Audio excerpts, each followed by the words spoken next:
কেমনে আপনি বললেন সবার ইমাম? ইমামদের নাকি ইমাম তারেক রহমান। আপনি বলতে পারেন বাংলাদেশের জাতীয়বাদী দল বিএনপিদের নেতা, বিএনপিদের ইমাম। তখন কোনো বাধা ছিল না। আপনি আলেমদেরকে যখন ইমাম বানাইলেন, মনে রাখবেন আলেমরা কোনো দাড়ি কাটনেওয়ালা, আলেমরা ইমাম মানে আল্লাহওয়ালা বুজুর্গদেরকে, ঠিক কিনা? হুজুররা আন্দোলন শুরু করে দিছে, ভুয়া ভুয়া স্লোগান শুরু করে দিছে, নারাই তাকবীর স্লোগান শুরু করে দিছে। তখন সালাউদ্দিন সাহেব বলে, এটা মনে হয় বলা কেমন হয়ে গেল, হুজুররা আমাদের বিরুদ্ধে হয়ে গেছে। এত বড় কলিজা কে দিল তোমার? আবার কিছু বেঈমানের গোষ্ঠী স্বৈরাচার পতনের পর এই জমিনে উল্টা পাল্টা শুরু করে দিছে। চান্দা তোলে ধান্দা করে, কামাই করে খাইতে পারো না, চান্দা তোলো। এই চান্দাবাজের দল, সাবধান হয়ে যাও। চান্দাবাজি করবা, স্বৈরাচারের মতো এই দেশ থেকে তোমাদের পালাতে হবে। দেশটা নয়তো কারো বাপের ভিটা, করবে মন চাহিলে যখন যেটা। দেশটা নক্ষ মায়ের ইজ্জতেরই দামে কিনা, মাটিতে মিশে আছে লাখ শহীদের রক্ত কিনা, শহীদের রক্তের দামে কিনা মোদের সোনার ভিটা। তবে কেন অভ্যাস হলো বিদেশিদের চরণ চাটা। দেশটা নয়তো কারো বাপের ভিটা, করবে মন চাহিলে যখন যেটা। জোরে বলেন ঠিক না বে ঠিক? এদেশে কোরআন থাকবে, ইসলাম থাকবে। কোরআন ও ইসলামকে মাইনাস করে আর কোন নেতা, কোন দল এই দেশে রাজনীতি করতে পারবে না। এদেশে মুসলমানের সংখ্যা কম না বেশি? মসজিদের সংখ্যা কম না বেশি? মাদ্রাসার সংখ্যা কম না বেশি? যদি কোনো বেঈমান বলে মাহফিল বন্ধ, মাহফিল হবে না, আমার নেতার নাম পোস্টারে দাও নাই, ওই নেতারে জমিন থেকে ঘাট ধাক্কা করে দিয়া বাইর করে দিবে। এটা মুসলমানের জমিন। তুমি যদি কোরআনের বিরোধিতা করে ভারতে চলে যাও, আমেরিকা চলে যাও, এদেশে থাকতে হলে কোরআনের পক্ষেই তোমার কাজ করা লাগবে। আল্লাহ বুঝার তৌফিক দান করেন, বলেন আমিন। এই জোরে বলেন না আমিন। ভাইয়ারা আমার, মুসলমানের আব্বা কয়জন? মনে থাকবে? কতদিন? মৃত্যু পর্যন্ত, কিয়ামত পর্যন্ত বাঁচবেন আপনি। মৃত্যু পর্যন্ত মনে রাখবেন আমাদের আব্বা পাঁচজন। আবার বলছি, আদি পিতা আদম, জাতির পিতা ইব্রাহিম, রুহানি পিতা মুহাম্মদ রাসূলুল্লাহ, নিজের জন্মদাতা পিতা, এবং আপনি যে বিয়া করবেন শ্বশুর আব্বা, তিনি হলেন আপনার পিতা। আর চাচা বাবার মতো না, চাচারা চাচা, কথা ঠিক না? বাবার মতো কেউ হয় না, মায়ের মতো কেউ হয় না। আমাদের আদি পিতা আদম আলাইহিস সালাতু ওয়াস সালামকে আল্লাহ দুনিয়ায় পাঠাইলেন। আম্মা জান হাওয়া তখনও দুনিয়াতে আসেন নাই। আদম আলাইহিস সালাতু ওয়াস সালাম একা একা ভালো লাগে না,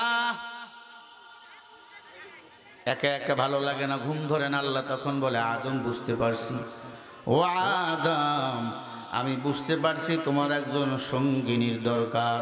হুন্না লিবাসুল লাকুম আনতুম লিবাসুল লাহুন্না। ওরে আদম, আমি তোমার জন্য একজন তোমার পোশাকের ব্যবস্থা করলাম। প্রত্যেকটা স্বামীর পোশাক হলো তার স্ত্রী,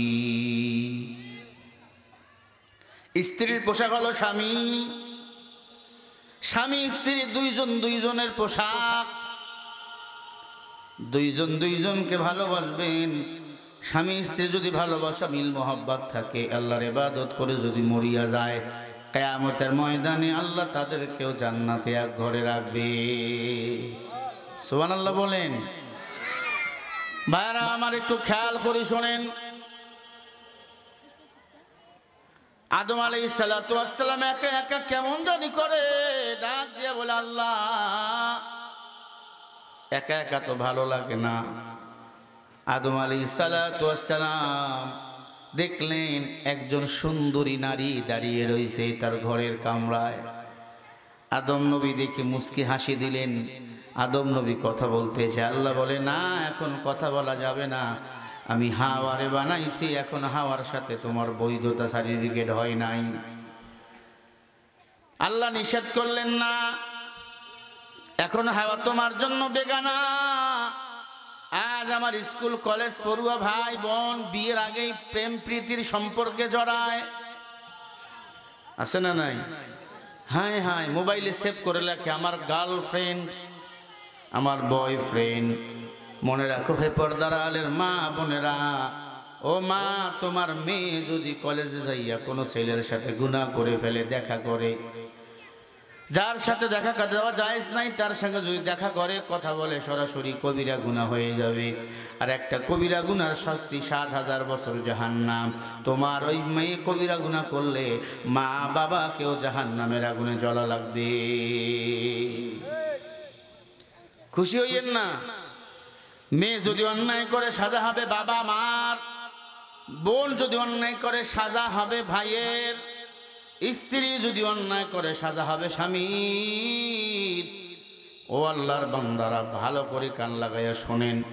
আল্লাহ তাআলা এবার আদম আলাইহিস সালাতু ওয়াস সালামের সাথে, পয়গম্বর আদম নবীর সাথে আম্মাজান হাওয়ার বিবাহ দিয়ে দিলেন। ওই বিবাহের মধ্যে আল্লাহ তাআলা নিজেই বিবাহ পড়াইলেন। আদম আলাইহিস সালাতু ওয়াস সালাম এবং আম্মাজান হাওয়ার বিবাহের মধ্যে মোহরানা ছিল দরুদ শরীফ। মোহরানা কি ছিল? দরুদ শরীফ। দরুদ পড়লেন কয়েকবার, সাল্লাল্লাহু আলাইহি ওয়াসাল্লাম, সাল্লাল্লাহু আলাইহি ওয়াসাল্লাম। তখন তো টাকা পয়সার যুগ ছিল না, ঠিক না? আদম জান্নাতি ফল খাইতো, আম্মাজান হাওয়াও খাইতো। আল্লাহ বলে আদম ফাসাজাদু ইল্লা ইবলিস আবা ওয়াস্তাগবারা ওয়া কানা মিনাল কাফিরিন। ইবলিস হলো কাফের। ইবলিস তোমাকে ওয়াজ করবে, ওই যে একটা ফল দেখা যায় গন্ধম ফল, ওই গন্ধম ফল খাইও না। গন্ধম ফল খাইলে জান্নাতে থাকতে পারবা না, দুনিয়ায় চলে যাওয়া। আদম নবী একটু ব্যস্ত। আম্মাজান হাওয়া বসবাস করে একা একা জান্নাতে। জান্নাতের গেটের মধ্যে বিশাল বড় পাগড়িওয়ালা, বিশাল বড় জুব্বাওয়ালা ইবলিস গিয়া ওয়াজ করে। ওয়াজ আসে না কিছু বুড়া চায়ের দোকানে বইয়া ওয়াজ করে হুজুরের বিরুদ্ধে। হুজুর ওয়াজ করে, হুজুর কোরআন মানে না, হাদিস মানে না, হুজুর খারাপ। ৩ আঙ্গুল কিন্তু বুড়া তোর দিকে, তুই বড় খারাপ। এজন্য হাদিস বলেছিলাম মাহাসিবু বিহিন নাস। উমর বলেছে নিজের সমালোচনা করো, অন্যের সমালোচনা করিও না।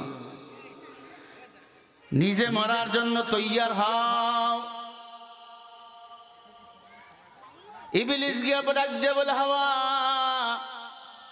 জান্নাতে কি সারা জীবন থাকতে চাও? বলে চাই। আচ্ছা একটু জবাব দেন তো, পুরুষদের তুলনায় মেয়েদের অন্তর নরম না শক্ত? নরম। প্রিয় মা বোনেরা, কথাগুলো ভালো করে শুনে রাখবেন। সবার বই পড়া যাবে না, সব কিতাব পড়া যাবে না, সবার ওয়াজ শোনাও যাবে না। এখন আলেম নামে অনেক ভণ্ড ভাই রয়েছে, কয় নারীরও যেই নামাজ পুরুষেরও সেই নামাজ। তাহলে আমিও আমার কাদের মধ্যে 2 মণ বোঝ নিব, তুমিও 2 মণ বোঝ নিবা। কথা কয় না?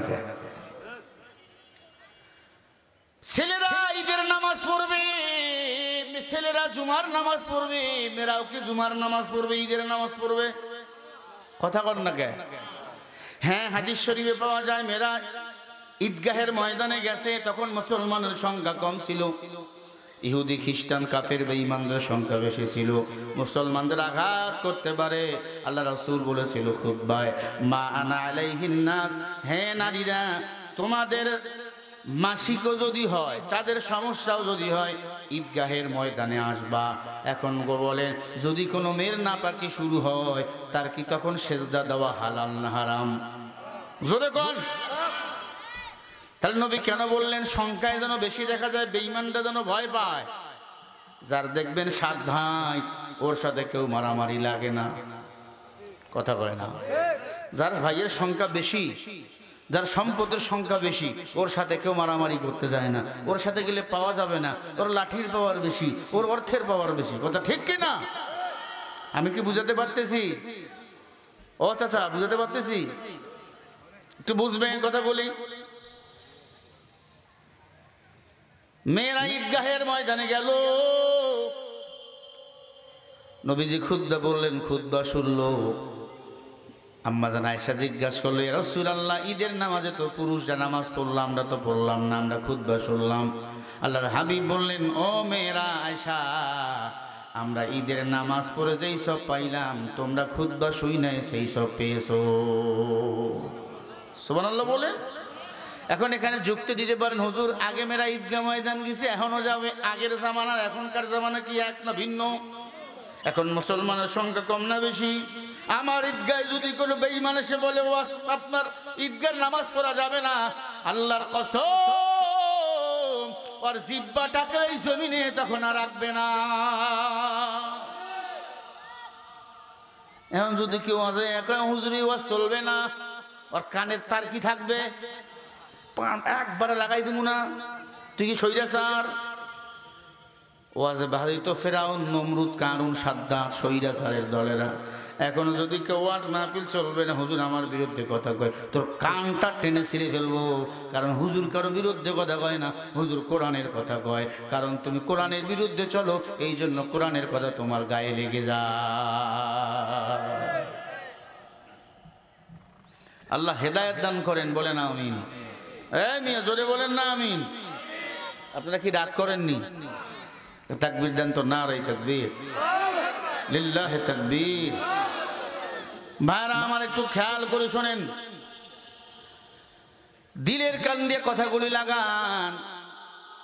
হাওয়া এবার ওয়াজ শুনলেন ইবলিসের। ইবলিস বলে, গন্ধম ফল যদি খাও জান্নাত থেকে আর বাড়ি হবে না।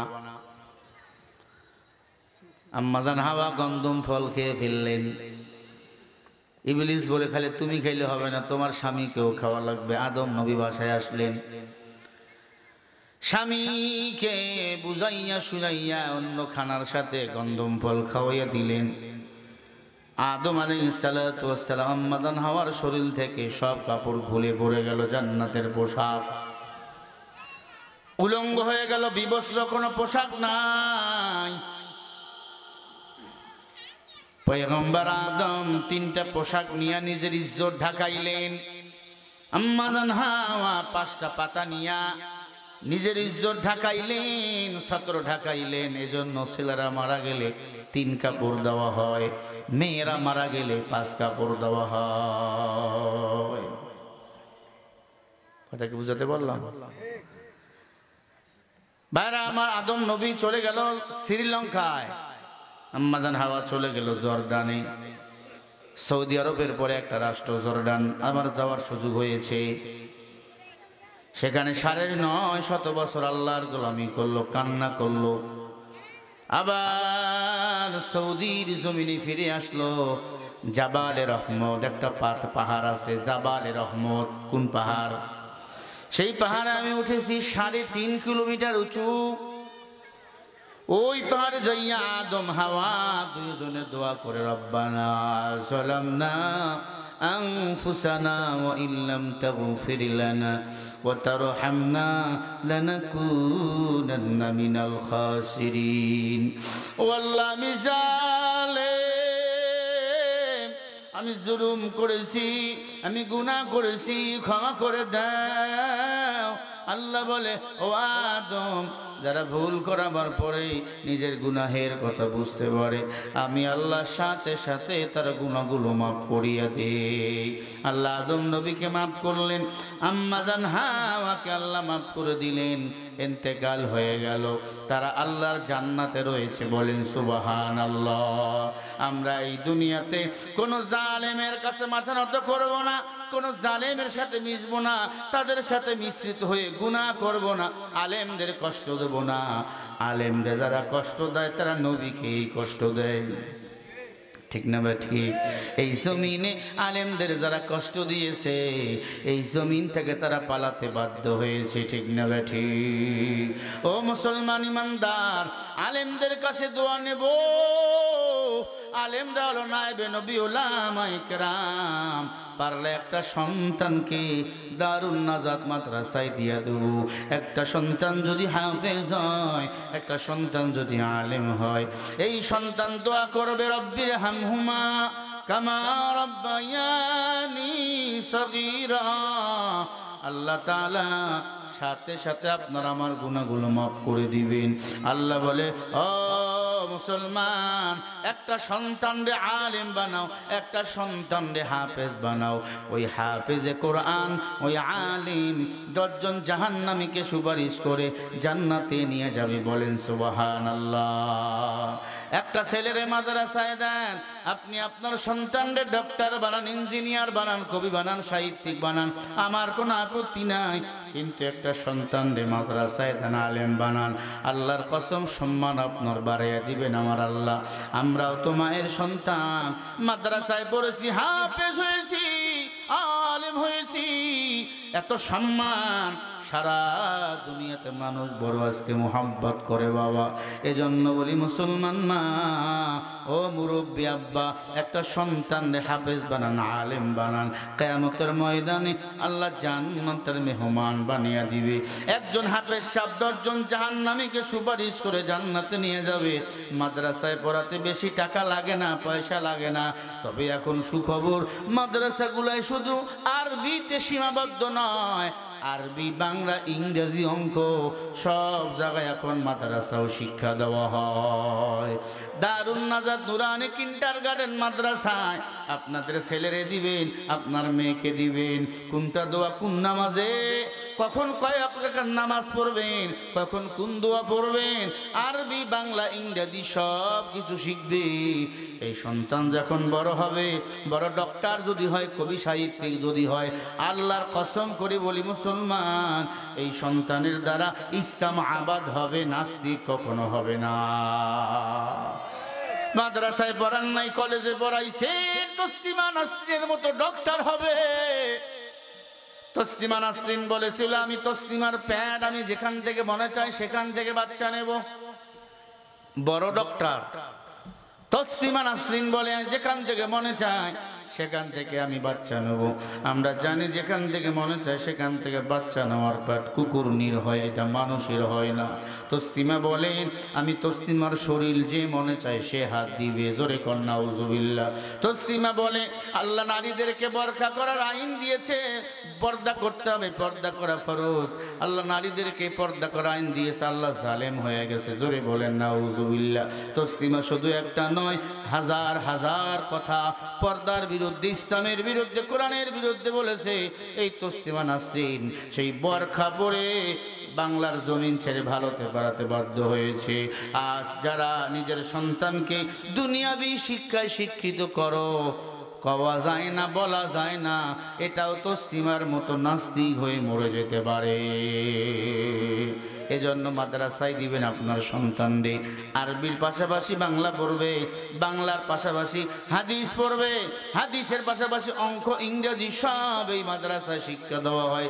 দেখছেন ছোট্ট ছোট্ট বাচ্চারা কি সুন্দর জানাজার নামাজ পড়াইলো। ছোট ছোট বাচ্চারা, আপনাকে যদি বলে জানাজা পড়ান পারবেন না। ছোট্ট ছোট্ট বাচ্চারা সূরা ফাতিহা পড়লো, ছোট্ট ছোট্ট বাচ্চারা কোরআন তেলাওয়াত করলো। আপনাকে যদি বলে বুড়া বলেন তো সূরা ফাতিহা, সূরা ফাতিহা পড়তে গেলে 63টা ভুল হবে আপনার। কি বলেন?